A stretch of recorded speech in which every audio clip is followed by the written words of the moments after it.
2026-এর বিধানসভা নির্বাচনের দিকে তাকিয়ে সামাজিক মাধ্যমে রিলস শর্টসের ঝড় তুলতে চাইছে তৃণমূল কংগ্রেসের সাইবার সৈনিকদের সংগঠন ফ্যাম। একই সঙ্গে বিজেপির আইটি সেলের কুৎসা অপপ্রচারের পাশাপাশি সিপিএমের সমালোচনার কড়া জবাব দেওয়ার কাজ চালিয়ে যাবে ফ্যাম সদস্যরা। তৃণমূল কংগ্রেসের একনিষ্ঠ সৈনিকদের নিয়ে তৈরি হয়েছে ফ্যাম। জানা গেছে ফেসবুক, এক্স হ্যান্ডেল, ইনস্টাগ্রাম এই তিনটি সামাজিক মাধ্যমে তৃণমূলের ফ্যাম সব সময় সক্রিয় থেকে কাজ চালিয়ে যাবে, কারণ দীর্ঘ ভিডিওর বদলে নতুন প্রজন্মের ছেলেমেয়েরা রিলস শর্ট দেখতে বেশি পছন্দ করেন। সেই কারণেই সামাজিক মাধ্যমে রিলস শর্টস তৈরির উপর জোর দেওয়া হবে।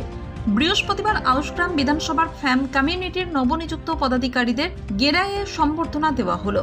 উপস্থিত ছিলেন আউশগ্রাম 2 নম্বর ব্লক তৃণমূল সভাপতি শেখ আব্দুল লালন, পঞ্চায়েত সমিতির সভাপতি মমতা বারুই, যুবনেতা সঞ্জু সহ অন্যান্যরা। তবে বিগত বেশ কিছুদিন ধরেই নানান কারণে আউশগ্রামের রাজনৈতিক তরজা তুঙ্গে।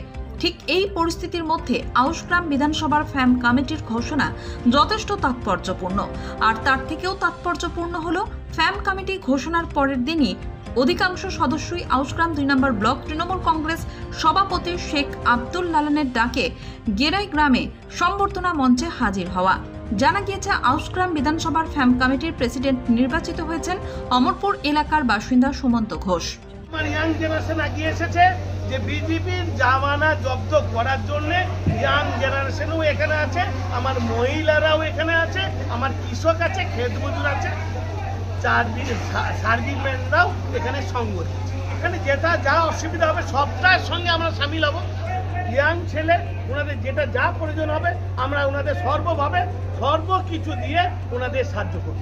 আমাদের ফ্যাম কমিটি অর্থাৎ ফেয়ারলেস এআইটিসি মেম্বার যারা নির্ভীকভাবে সোশ্যাল মিডিয়াতে কাজ করে এবং যারা মেরুদণ্ড সোজা রেখে চোখ রেখে বিজেপি এবং সিপিআইএম যারা চক্রান্ত করে সেই হারমাতদের জবাব সোশ্যাল মিডিয়াতেই দেয়, সেই যে একটা সংগঠন তারা তাদের আউশগ্রাম বিধানসভার যে লিস্টটি বেরিয়েছে আগামীকাল, সেই লিস্টে যারা মেম্বার যতজন নির্বাচিত হয়েছে তাদের সকলকে ডেকে আমরা এখানে সম্বর্ধনা সভা করলাম এবং তাদেরকে সবাইকে সাদরে আমন্ত্রণ, মানে আমাদের দলের মধ্যে তাদেরকে সকলকে আমন্ত্রণ জানিয়ে তাদেরকে সাদরে গ্রহণ করি।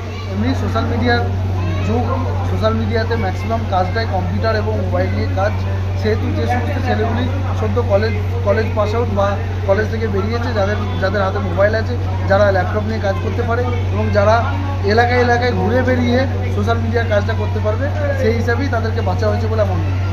আমাদের দলের যে সিস্টেম আছে সেই সিস্টেম অনুযায়ী আমরা চলি এবং সেক্ষেত্রে যে ফ্যাম কমিউনিটি আছে সেই ফ্যাম কমিউনিটি কিন্তু আমাদের দলের একটা অবিচ্ছেদ্য অঙ্গ বলতে পারেন, কারণ তারা যেভাবে অভিষেক ব্যানার্জি, মমতা ব্যানার্জি এবং আমাদের সর্বোপরি তৃণমূল কংগ্রেসের যেভাবে তারা প্রচার করে, সেই ক্ষেত্রে আমাদের আউশগ্রাম বিধানসভার ক্ষেত্রে বা আমাদের এই ব্লকের ক্ষেত্রে সেই ছেলেগুলি আমাদের যা প্রচার করবে তাতে আমার কথাতেই হোক, ব্লক সভাপতির কথাতেই হোক, এমএলএ সাহেবের কথাতেই হোক, যার কথাতেই প্রচার করবে সেই প্রচার কিন্তু আমরা আগামী দিনে সোশ্যাল মিডিয়াতে করব, তাতে সন্দেহ তো কোনো জায়গায় নেই।